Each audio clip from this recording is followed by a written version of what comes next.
嘿，歡迎來到少主離的魔玩頻道。今天我們來玩新玩具的兩款輪胎的重塗。之前咱有玩過兩款樣板，現在大貨出來了，又修改了一些細節。車身部分，這回兩款都是塑料的原色，而且並沒有做那種很亮化的處理。也是这種消光的表面，底盤這裡封得乾乾淨淨。和樣板感覺最大的不同，這兩塊翅膀是全塗裝的金屬银漆，非常漂亮。变形到位的話，全身的密合縫隙对都是非常準的。後邊的车尾燈也有涂裝，上邊這裡紫色透明件做的車玻璃。配件內容兩款都一樣，大槍，還有這個支架托，前方变成飞車的這個小鼻尖槍。首先第一步啊，這個前邊的機蓋來回晃一晃。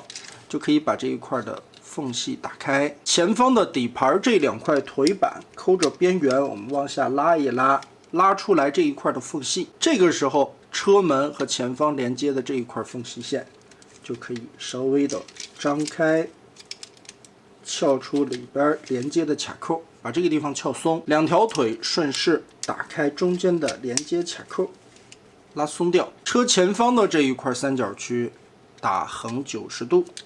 可以看到這塊銀色的板子是壓在腳尖裡邊的，我們邊旋轉腳丫子，邊把這一塊張開。好，拖鬆到差不多的位置，就可以把它90度翻開，這塊板拉下來，騰出來了更多的空間，就可以把腿部 Z 字折疊這一塊的連桿拉出來，腳踝這個時候往下翻折，腳尖位置要變形一下，前方帶有塗裝面的這一塊摳起來。頂一下下方的縫隙，把這裡邊的腳背折上來，再扣住，然後整個拉起來的腿部撬鬆，側面的這塊板子90度翻過去，這塊拉過來，避讓開空間，把腿前方的這塊零件合上扣住，翻到後邊來，這兒有一個帶有合金零件的鎖扣，我們先把它翻到外側，然後再往前折疊。再繞過來膝蓋的位置，把它捲到這面來，這樣子就相當於固定了一下腿部的這個連桿，不至於讓它回落。從裡邊翻起一個片兒，這兒有扣子，給它固定。然後前腿板翻折回來，往下扣合，側面這裡的扣子結合住，腳踝折回來，好。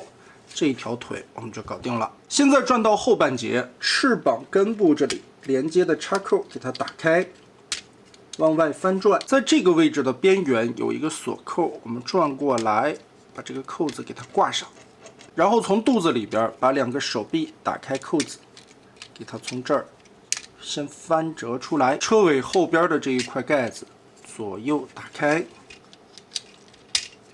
接着掰着這一塊的縫隙。脫開門裡邊的卡扣，稍微拉出來，這一塊稍微往裡折一折，倒車鏡折進去，然後拉着機蓋下方這一塊，把前方的擋風玻璃往下雙關節折疊。現在我們需要拽着這一塊門板，把裡邊的這個關節拉長，根部是有一個伸縮的滑槽的，雖然移動的範圍不大，但是很必要。把它拉鬆，這個時候摳着後面的玻璃，手墊在前方這裡，就可以把這塊門板車窗的位置雙關節抬起來。好，門上的窗戶雙關節居中，跟這樣攏起來。後輪這一塊的位置變形會有一些麻煩，我們先轉橫90度。把這個帶輪紋邊緣的刻畫朝後，然後往外旋轉一下，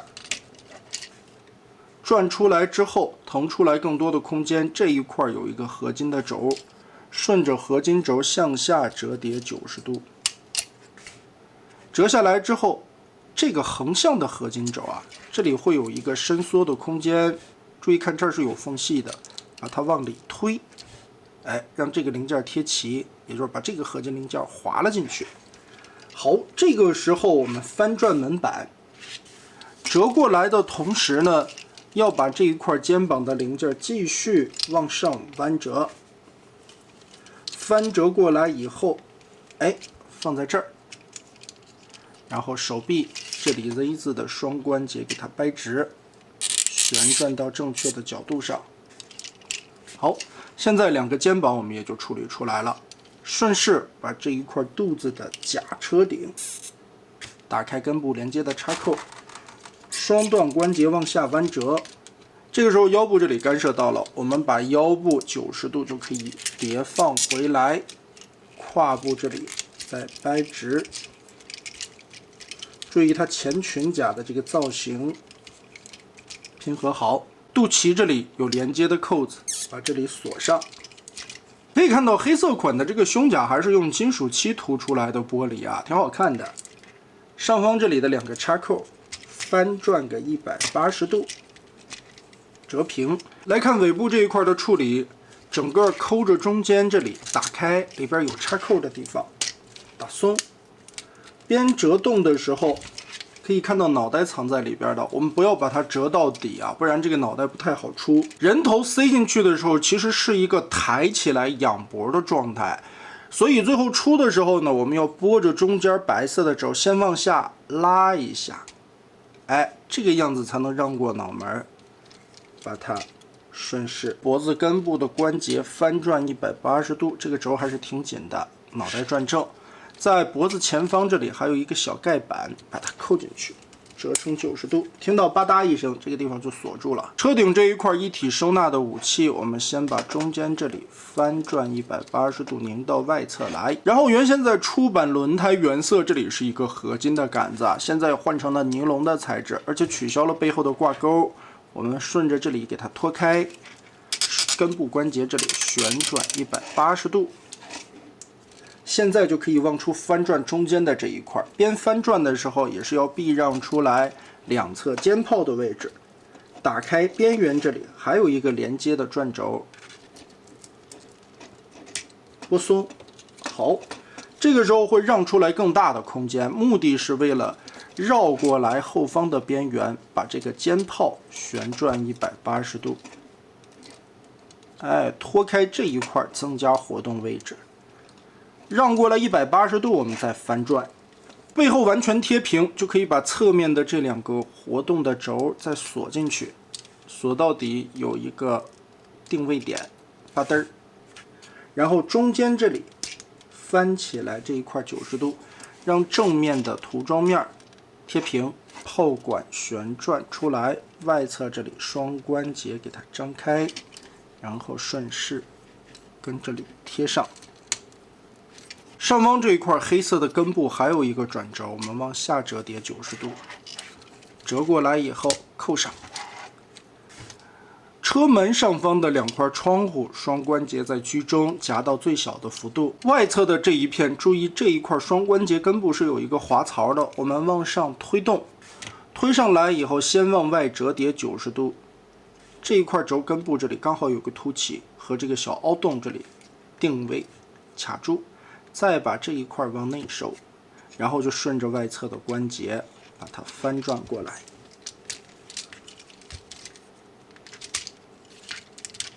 兩邊的車門都跟背部這裡緊貼好，前方的機蓋翻轉180度收上來。這2處的扣子和尾部裡邊有一個固定的關係，這裡不太好看到啊，盲扣。扣入之後，還要用邊緣的這一塊縫隙把這個門板夾在裡面。並不是很好操作的一個過程啊，但是扣上以後是很穩定的。現在我們來收納翅膀，剛才灰色的零件已經和黑色的這一塊外側掛住了，現在銀色上邊還有一個卡槽，哎，要固定，旋轉過來，順着側面這裡給它扣上去，滑入，然後小翅膀摆起來。這個樣子就變成了肩膀後方尺寸更小一些的翅膀，也算是一個質量轉換的折疊收納。現在正面的2側胸板左右的2個縫兒就可以抽回來，滑進去。腰部2側這裡還有2個扣子，同時的插住，把胸板併齊，打開小臂後方的蓋子，順這裡折疊90度。拳頭旋轉出來，再把蓋子回填，可以看到路怒的身材上边有做修正的处理，腿部做得更细更圆潤了，臉型方面也是做得更加尖銳修長。黑色款主要是在塗裝和細節上邊更加的豐富，并且漆面很多地方使用了金屬漆的處理。作為一款第三方的 MP 身高的小車產品啊，如果說它賣到400到500塊，我只能說這是一些第三方的基本操作。它賣到300塊左右，能切換3個形態，而且各種方位的處理也是非常不錯的。但是手感方面，在变形的過程中，很多的地方還是比較半手的。可是現在的2款重涂，它单盒售價才不到200塊，如果你用個券的話，100來塊錢就能拿下來。就一個第三方的原創產品賣 KO 的價格，你就不好意思挑它理了，對不对？再有现在的2款重涂版本，相比起出版的原色还进行了一些修正啊，尤其在背包後方這裡取消了合金零件以及上方的2個掛鈎，其實在操作的時候那2個鈎子是挺不好勾住的，完全沒有必要。現在這個背包扣的也挺嚴實的。那麼大家覺得這一次輪胎模具的2款重塗做的如何呢？歡迎在評論和彈幕留下你的觀點。這期咱們就玩到這兒吧。